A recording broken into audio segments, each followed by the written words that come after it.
रमन नाम का एक गरीब आदमी रहता था। उसका पूरा परिवार एक छोटे से घर में रहते थे जो गांव के पास में था।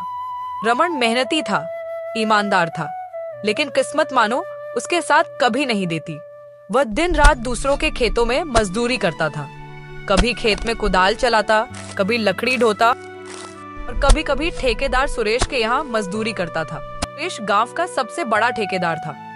पैसा भी था, ताकत भी, और गांव के कई लोगों पर उसका कर्ज भी था। जो भी गरीब उसके जाल में फंस जाता, उम्र भर नहीं निकल पाता। एक बार गांव में भयंकर सूखा पड़ा। खेतों में फसल नहीं हुई, तालाब सूख गए और मजदूरी के काम भी बंद हो गए।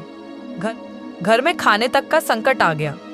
रमन की बीवी अनीता और उसका 7 साल का बेटा ललन कई दिनों से आधा पेट खा रहे थे। रमन की आंखों में लाचारी थी, पर पेट की भूख के आगे इंसान का सिर झुक ही जाता है।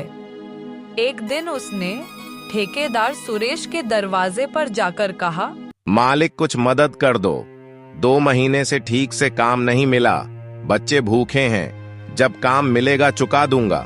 ठीक है रमन, ले जा 6,000, लेकिन ब्याज समझता है ना, तू महीने का 600 समय पर चुका देना, नहीं तो खेत गिरवी रखवा दूंगा। लाचारी में रमन ने सिर झुका लिया। से लेकर वह घर आया और पहली बार ललन के लिए भरपेट खाना बना और तीनों ने भरपेट खाना खाया। अनीता की आंखों में आंसू थे, खुशी के नहीं डर के थे। उसे मालूम था कि ठेकेदार का पैसा आग की तरह होता है जो छूने वाले को जला देता है।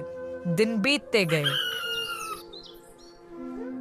धीरे धीरे काम फिर से शुरू हुआ। रमन सुबह से शाम तक काम करता, लेकिन जितना कमाता उसमें से आधा तो ब्याज में चला जाता। हर महीने ठेकेदार के आदमी उसके दरवाजे आ धमकते और कहते, कर्ज बढ़ता जा रहा है रमन, जल्दी चुका नहीं तो खेत और घर दोनों चला जाएगा। रमन घबरा जाता, उसे नींद नहीं आती थी।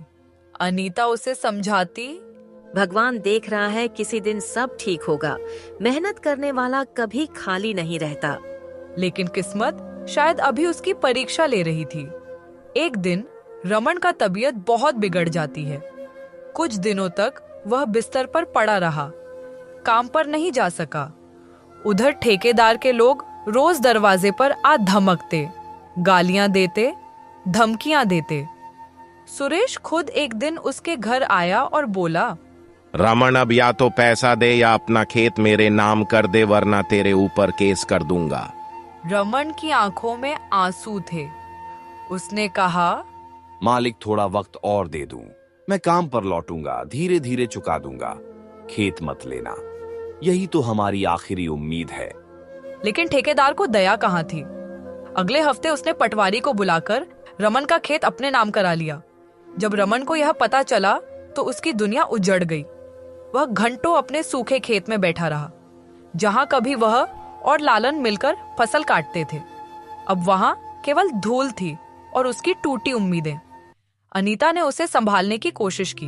हम गरीब हैं, रमन पर जिंदा है, खेत गया तो क्या हुआ, भगवान ने हाथ पैर तो दिए हैं, फिर से मेहनत करेंगे। रमन ने धीरे से सिर हिलाया, पर उसकी आंखों में अब कोई चमक नहीं थी। समय गुजरा। कुछ महीनों बाद गांव में एक सरकारी योजना आई।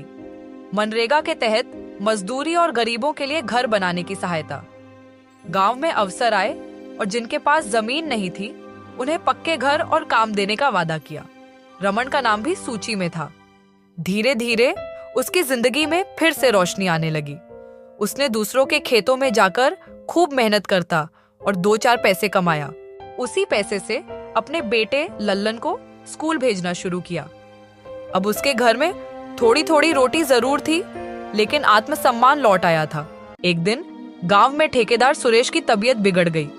उसका बेटा शहर चला गया था और गांव में उसकी देखभाल करने वाला कोई नहीं था। पूरा गांव उससे नाराज था। लेकिन वही रमन, जिसके खेत उसने छीन लिए थे, उसके घर जाकर दवा और खाना पहुंचाने लगा। रमन ने कमजोर आवाज में पूछा, तू मेरी मदद क्यों कर रहा है रमन? मैंने तो तेरा सब कुछ छीन लिया था। रमन ने शांत स्वर में कहा। मालिक, आपने मेरा खेत छीना था, इंसानियत नहीं। मैं गरीब जरूर हूं लेकिन दिल अमीर है। सुरेश की आंखें नम हो गईं। उसने धीरे से कहा, रमन, मैं तेरा खेत वापस कर दूंगा।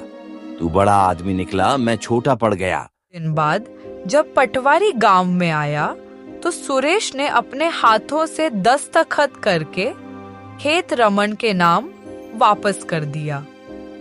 उस दिन पहली बार रमन के चेहरे पर सच्ची मुस्कान थी। रमन मन में ही कहा, भगवान देर करता है पर अंधेर नहीं करता। अब रमन के खेत में फिर से हरियाली थी। ललन स्कूल जाता था।